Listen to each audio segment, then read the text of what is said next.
നിറവിലേക്ക് സ്വാഗതം. സൃഷ്ടാവിനെ പൂർണ്ണമായി സ്നേഹിക്കുന്നവൻ മാത്രമാണ് തൻ്റെ അയൽക്കാരനോട് യഥാർത്ഥ സ്നേഹം പ്രകടിപ്പിക്കുന്നത്. വിശുദ്ധ ബീഡിൻ്റെ ഈ വാക്കുകൾ ശ്രവിച്ചുകൊണ്ട് നമുക്ക് നിറവ് ആരംഭിക്കാം. ബിറ്റി ആലപിക്കുന്ന ഗാനമാണ് ആദ്യം.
സ്വാതന്ത്ര്യത്തെക്കുറിച്ച് ഇന്ന് നമ്മോട് സംസാരിക്കുന്നത് ആൻ എലിസബത്ത് ടീച്ചറാണ്.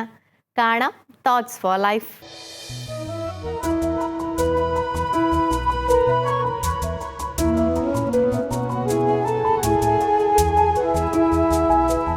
വന്ദനം. സ്വാതന്ത്ര്യം നമ്മൾ പലപ്പോഴും ഇഷ്ടപ്പെടുന്ന ഒരു കാര്യമാണ്. പക്ഷേ ഇന്ന് നമ്മുടെ പരാതി നമ്മുടെ ഭവനങ്ങളിൽ സ്വാതന്ത്ര്യമില്ല എന്നുള്ളതാണ്. നമ്മുടെ മാതാപിതാക്കളുടെയോ സഹോദരങ്ങളുടെയോ മക്കളുടെയോ പല പ്രവൃത്തികളും പെരുമാറ്റങ്ങളും നമ്മുടെ സ്വാതന്ത്ര്യത്തെ തടയിടുന്നു എന്നാണ് നമ്മുടെ പലരുടെയും ചിന്താഗതികൾ. പലപ്പോഴും നമ്മൾ അതിനകത്ത് അമർഷം കാണിക്കുകയും അവരോട് ദേഷ്യം കാണിക്കുകയും ഒക്കെ ചെയ്യാറുണ്ട്. ഒരിക്കലും ഒരു ഭവനത്തിലെ വളരെയധികം കർശന സ്വഭാവമുള്ള ഒരു പിതാവ്, ആ പിതാവിന് ഒരു മകനുണ്ട്. ഈ പിതാവിൻ്റെ കർശന സ്വഭാവങ്ങളെല്ലാം ഈ മകനെ സംബന്ധിച്ച് വളരെയധികം മുഷിച്ചിലുണ്ടാക്കുന്ന കാര്യമായിരുന്നു. ഈ മകനാകട്ടെ അലസമായിട്ട് ജീവിക്കാനായിട്ട് ആഗ്രഹിച്ച ഒരാളായിരുന്നു. അദ്ദേഹം ലൈറ്റും ഫാനും ഒക്കെ ഇട്ട് റൂമിൽ നിന്ന് ഇറങ്ങി വരുമ്പോൾ പലപ്പോഴും ഈ പിതാവ് ശകാരിക്കാറുണ്ട്. അനാവശ്യമായിട്ട് എന്തിനാണ് ഈ ലൈറ്റും ഫാനും ഒക്കെ ഇങ്ങനെ ഇട്ട് വെറുതെ വൈദ്യുതി കളയുന്നത് എന്ന് പറഞ്ഞ് മകനെ ശകാരിക്കുകയും അവനെ കൊണ്ട് തന്നെ പലപ്പോഴും ഈ ലൈറ്റും ഫാനും ഓഫാക്കിക്കാനായിട്ട് നിർബന്ധിക്കുകയും ചെയ്യും. ഇത്തരത്തിലുള്ള ഈ പിതാവിൻ്റെ സ്വഭാവം ഈ മകന് ഒട്ടും ഇഷ്ടമല്ലായിരുന്നു. അവൻ പലപ്പോഴും അതിനകത്ത് ഉള്ളിനകത്ത് ദേഷ്യം കാണിച്ചു. പിതാവിനോട് അത് പുറത്തോട്ട് കാണിക്കാൻ സാധിക്കാത്തതുകൊണ്ട് അവന് പിതാവിനെ വളരെയധികം ദേഷ്യമായിരുന്നു ഇത്തരത്തിലുള്ള കാര്യങ്ങളിൽ. ഒരിക്കൽ ഈ മകൻ ഓർത്തു, എങ്ങനെയെങ്കിലും ജോലി വാങ്ങിച്ച് ദൂരെയുള്ള ഒരു ദേശത്ത് പോയി താമസിക്കണം.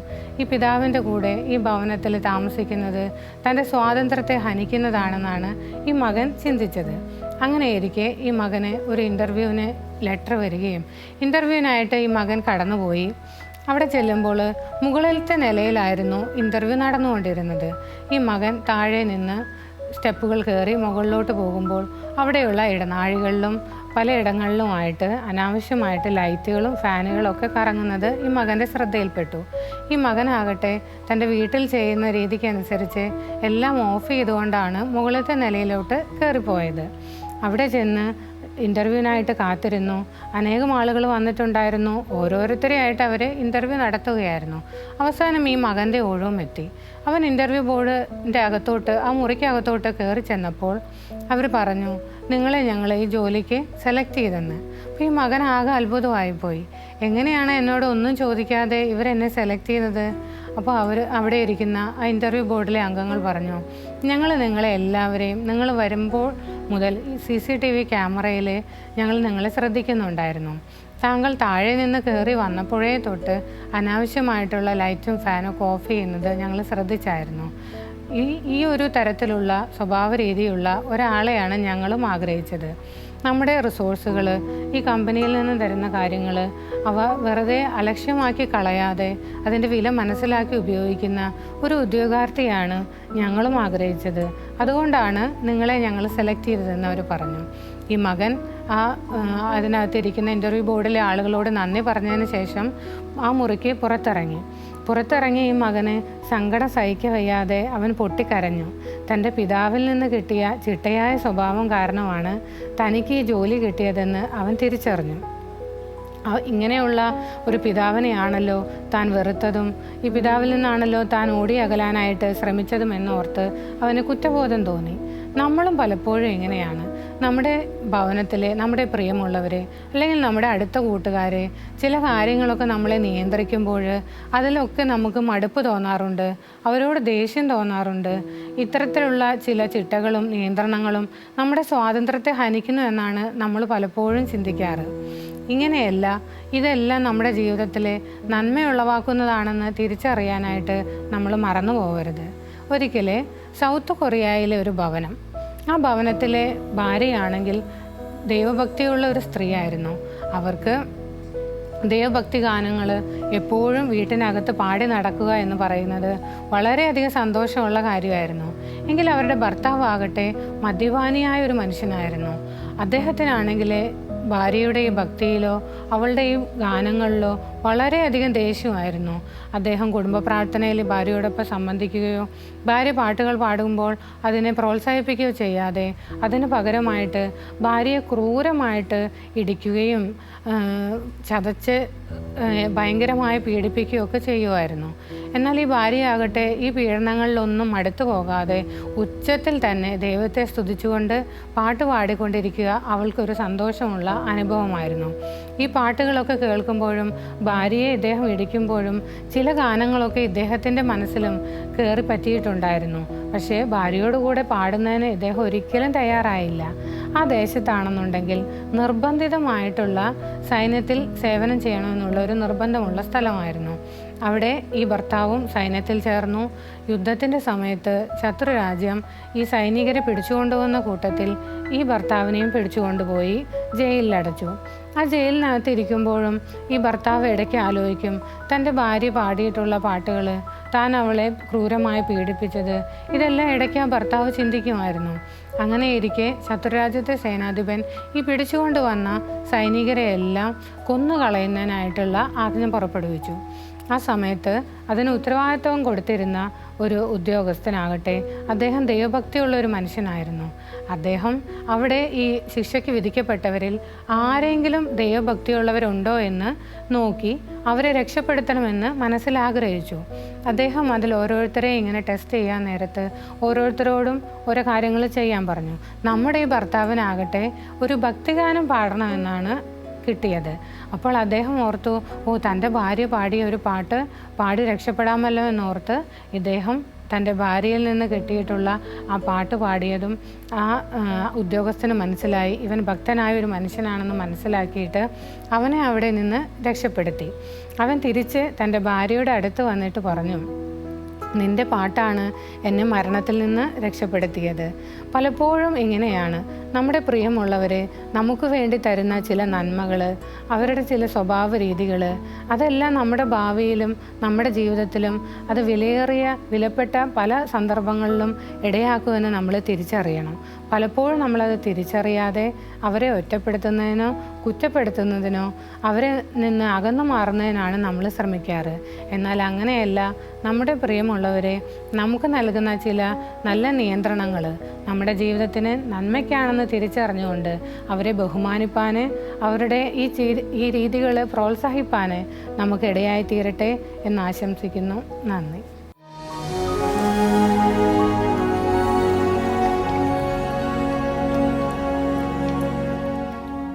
പുതിയ വീഡിയോയും അതിലെ ദൈവചിന്തയുമായി നിഷ ചേച്ചി റെഡിയാണ്.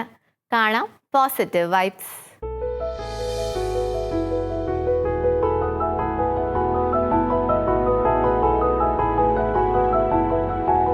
പോസിറ്റീവ് വൈബ്സിലേക്ക് സ്വാഗതം.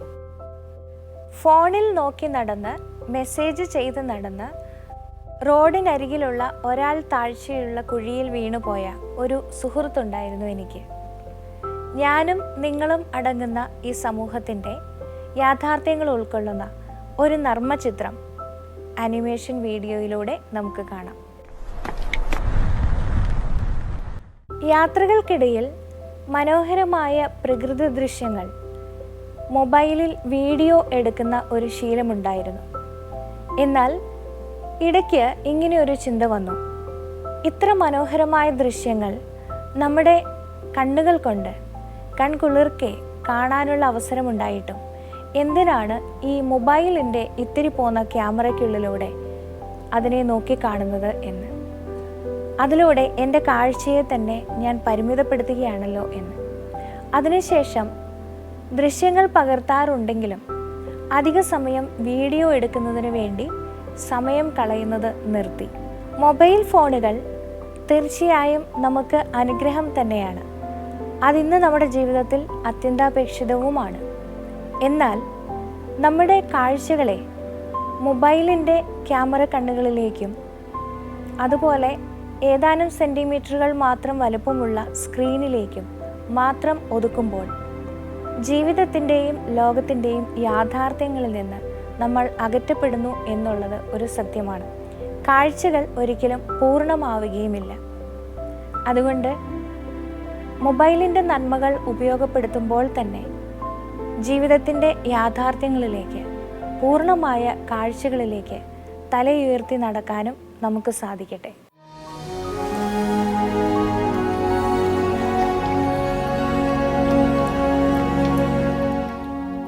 സൃഷ്ടാവിനെ പൂർണ്ണമായി സ്നേഹിക്കുന്നവൻ മാത്രമാണ് തൻ്റെ അയൽക്കാരനോട് യഥാർത്ഥ സ്നേഹം പ്രകടിപ്പിക്കുന്നത്.